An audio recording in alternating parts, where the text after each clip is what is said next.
Coming up in this edition of the 2018 FIFA World Cup magazine, the sights and sounds of Samara. We'll look back at some of the highlights from 1,000 days to go in Moscow. And we take flight with the wings of the Soviets, Krylya Sovetov.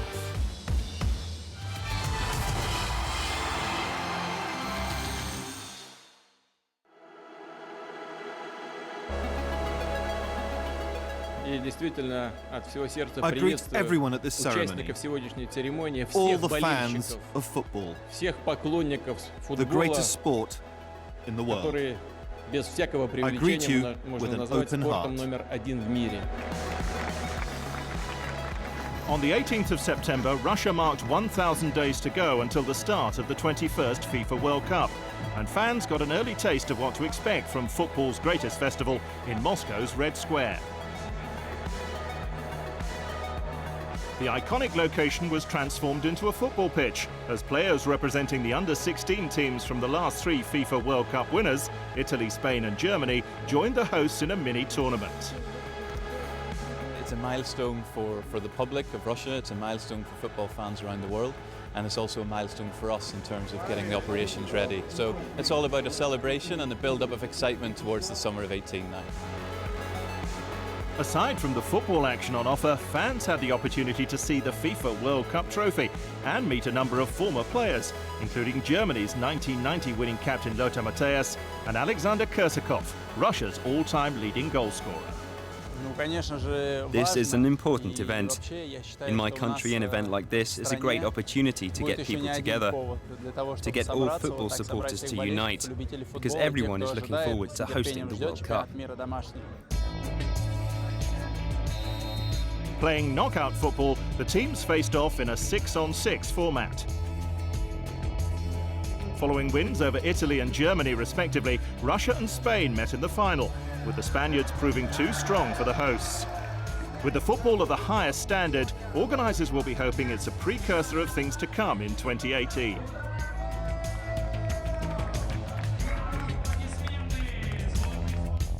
While the football on Red Square provided most of the entertainment in Moscow, the highlight of the day was the unveiling of a countdown clock.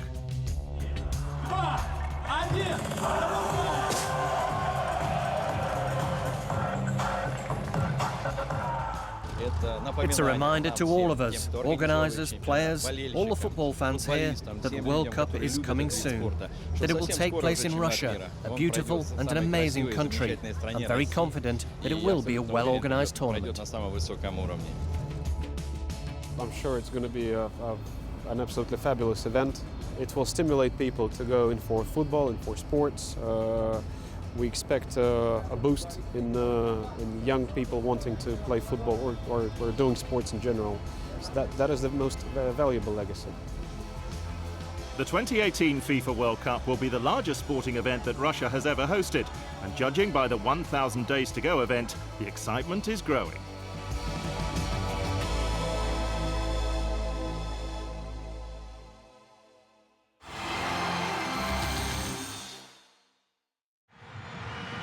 The road to Russia continued as Thailand met Iraq in Bangkok for their Group F encounter in round 2 of the Asian qualifying zone.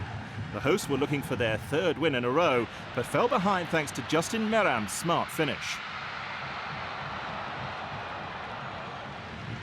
Iraq then doubled their lead through Yunus Mahmoud.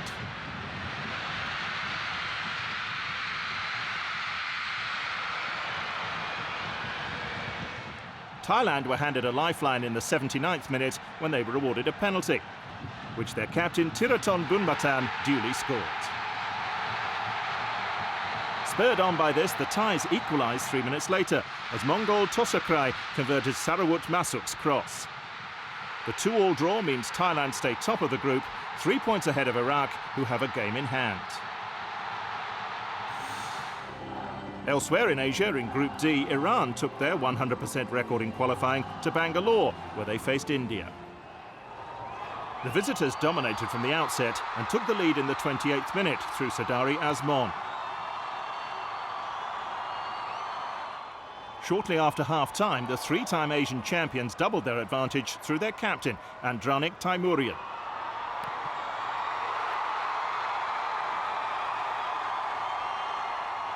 before Mehdi Taremi added a third 3 minutes later.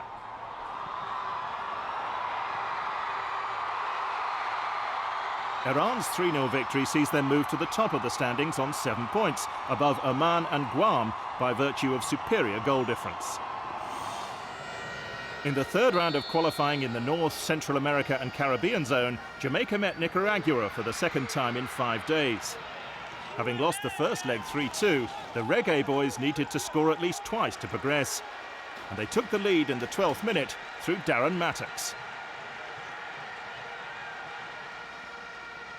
Substitute Simon Dawkins then added the crucial second goal in the 89th minute to end Nicaragua's hopes. Jamaica's 2-0 victory, 4-3 on aggregate, keeps them on track to make their first finals appearance since 1998. And in the first round of Oceania qualifying, Samoa faced Tonga in their final game. Trailing the Cook Islands in the standings, the Samoans knew they had to win convincingly to stand a chance of progressing, and opened the scoring in the 9th minute through striker Andrew Moberly. The visitors doubled their lead in the 22nd minute through midfielder Johnny Hall. A third goal in the 77th minute was enough to see Samoa progress through to the next round on goal difference, following the Cook Islands' 2-0 defeat to American Samoa.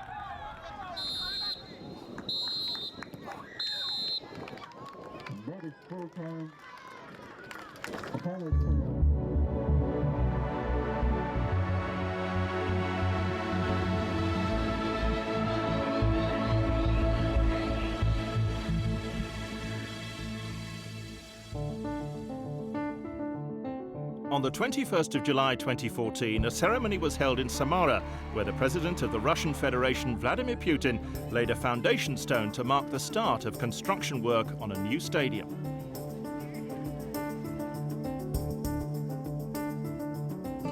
All the stadiums currently being built for the 2018 FIFA World Cup have their own individual idea behind them. Samara has played a huge role in the Russian space industry. It is home to a number of factories that produce components currently used in the country's space program. With that in mind, the planned stadium will be shaped like a semi-sphere, a crystal dome, which alludes to the idea of a space object. The arena's most distinctive feature will be its vast dome, spanning over 330 meters. The impressive structure will have double-tiered stands, accommodating nearly 45,000 spectators. To complete such an ambitious project requires a lot of labour and materials. An estimated total of 12,000 tons of steel will be used in the arena's construction, and there are currently 1,300 workers on site, a number which is set to double by the end of the year. The future home of Krylya Sovetov, the city's Premier League club, the stadium is set to host 6 FIFA World Cup matches, including one of the Russian national team's group stage games and a quarter-final. Located in the northern part of the city, the stadium's construction will also see the development of local infrastructure. Due to be finished by the end of 2017, this colossal venue with its distinctive style is a statement of intent by Samara and looks set to become an impressive new landmark in the city.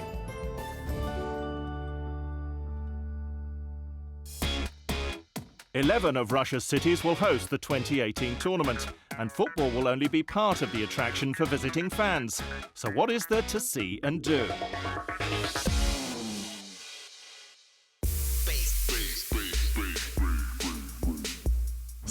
Hello, my name is Polina Chonyakova. I'm from Samara.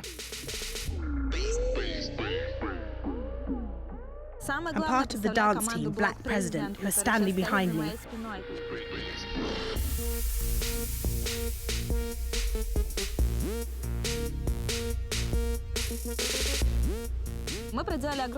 We've been practicing very hard over the last 3 years we've been together, and we've won many competitions in Russia and become Russian Cup winners. It's a great pleasure to represent our city because there are so many beautiful places to visit, including this place, which is called Strukovsky Park. There's a skate park where you have the opportunity to do roller skating, skateboarding, or ride a bike. We danced here today because it is one of the most beautiful places in the city. I recommend that if you visit Samara, to definitely check out Strukovsky Park.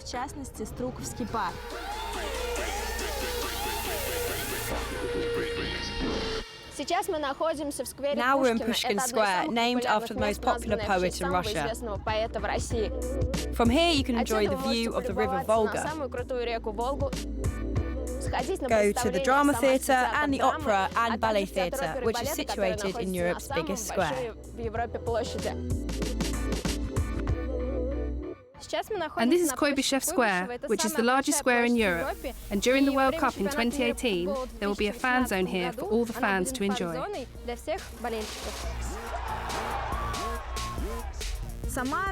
We and Samara are inseparable. We love dancing, our spectators, and we love our city.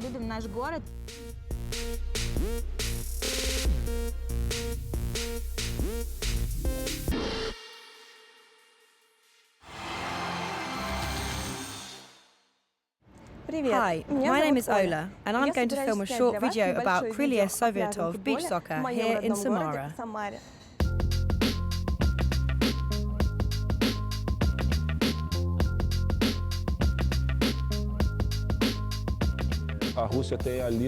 Russia has the strongest league in the world today. The best beach soccer clubs are in Russia. When I coached last year in Belarus for the national team, people liked my work, and the opportunity came along to work here, in a city that wants to develop their beach soccer. The standard of beach soccer in Samara is not as good as it is in Moscow or St. Petersburg, but it is developing. We have a number of tournaments during the summer, not just one, and around 10 teams take part. Beach soccer is definitely growing in Samara.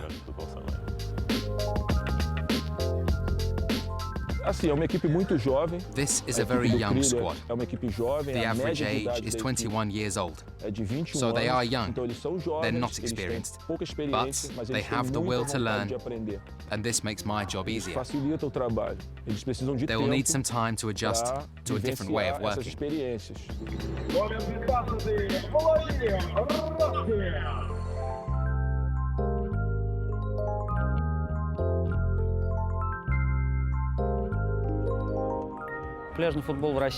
Beach soccer in Russia is developing very fast.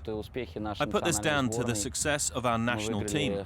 We've won 2 World Cups in beach soccer, and we've also won many other prestigious international tournaments. We have a very good championship in our country, and beach soccer is growing in popularity. Krylya Sovetov is a very good team, which for years has been one of the strongest clubs in Russian beach soccer. I think that the arrival of the Brazilian coach Gilberto da Costa will help this team achieve good results this season. This year, I think we'll be watching the Samara team Krylia do well in the Russian Championship and in the Russian Cup.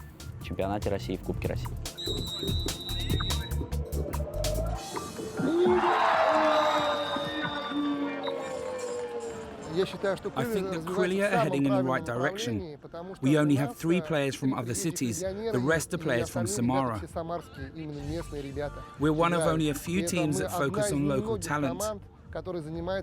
We have a very small budget to work with, but we're ranked higher than we should be according to our financial standing.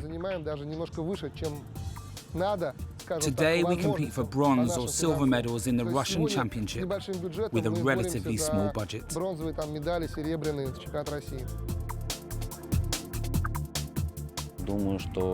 I believe that FIFA and the Russian Football Union are interested in the growth of beach soccer. It's like a 10-year-old child. It's gaining in strength and becoming better and better.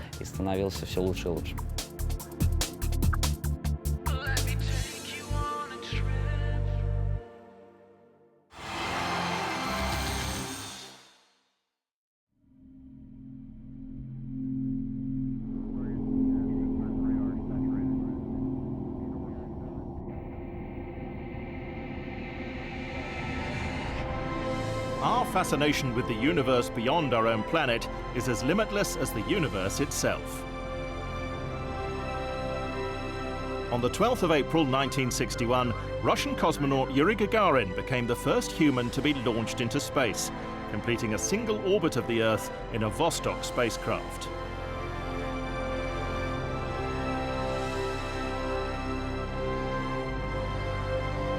That rocket was made here in Samara, a city known as the country's aeronautics manufacturing capital.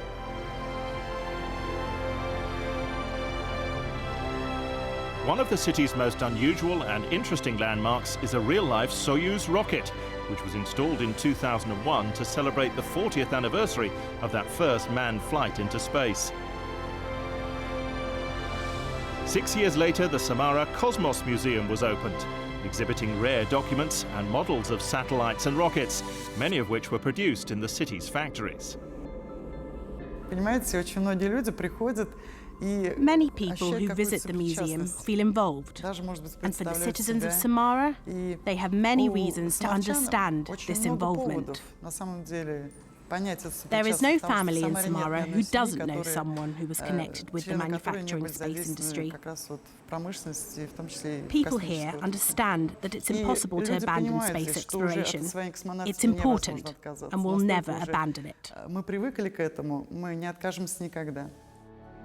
Mikhail Shum worked alongside the Soviet Union's leading rocket engineer and spacecraft designer Sergei Korolev in the construction of Vostok. He was awarded the USSR State Prize for his work in the development, manufacturing and operation of vehicles used for human space travel. There will always be manned flights. We've seen men land on the moon, and one day I think they'll land on Mars. So we cannot stop the development. It must continue.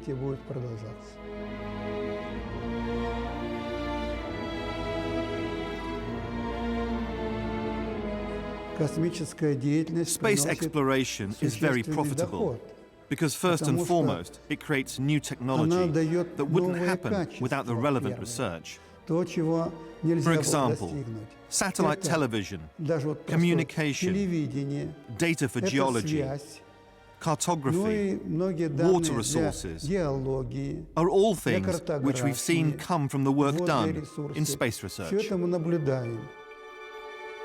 Since 1957, Russia has been responsible for a number of firsts in space. And here at the Samara Cosmos Museum, you have an opportunity to learn all about them.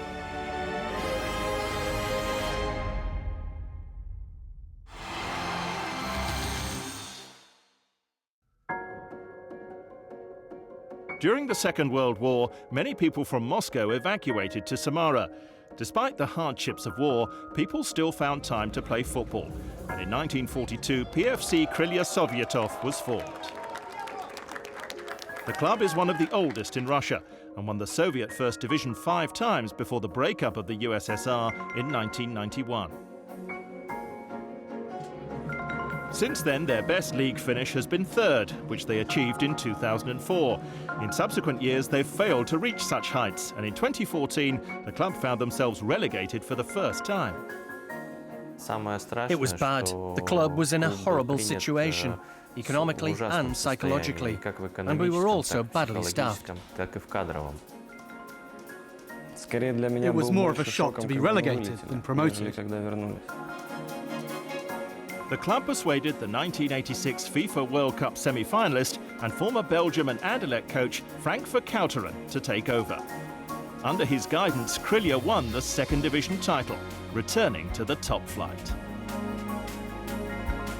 The most important things I had to change was the way of thinking and the way of playing. They were thinking rather negative, always looking for guilty people.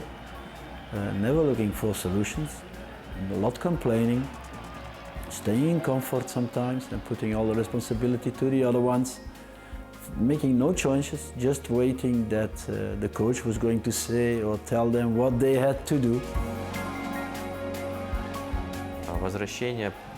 Getting back into the Premier League was the main objective for this club. And to do that, a lot of hard work went into being promoted. And of course, the fact that the club now plays in the Premier League is thanks to everyone's efforts.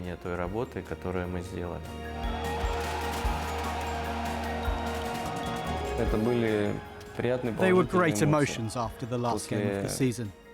Holding the cup above our heads, getting our medals, and winning promotion back to the Premier League.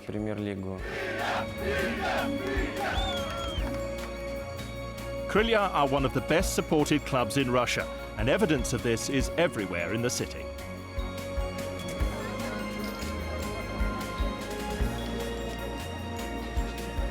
The game is played everywhere in Samara. It's popular at all levels. There are many football fields, grassroots teams, children's sports schools. The problem is that until recently, we didn't have good infrastructure. We didn't have synthetic pitches. And so we didn't have the possibility to train. Now, this has changed significantly. No club from outside Moscow has played more games in the Russian Premier League than the Samara-based outfit. They can also boast 3 European campaigns in the last 15 years. Looking to build on last season's success, the club signed a total of 8 new players for the current campaign. I think this season expectations are that we have what I should call an easy season. That means not thinking immediately to Europe or being third or fourth, but also not being in the last of the ranking. So being in the middle of the ranking, I think, should be a realistic target for Krylia. We're progressing, we're moving forward, but under no circumstances should we stop and be complacent. Of course, we try to go into each game with one aim, and that's to win. We'll just have to see at the end of the season where we finish. It will be a big test for us.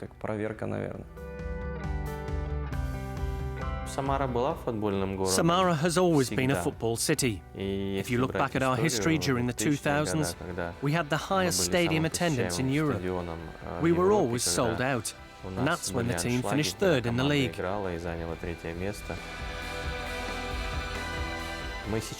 Now we're just rebuilding the team. It's just the beginning of the road. Our task is to bring the fans back to the stadium, bring back success and victory to the region, and bring back the name of Krylya Sovetov. The name Krylya Sovetov means wings of the Soviets. Back where they belong, Krylya aim to fly as high as they can this season.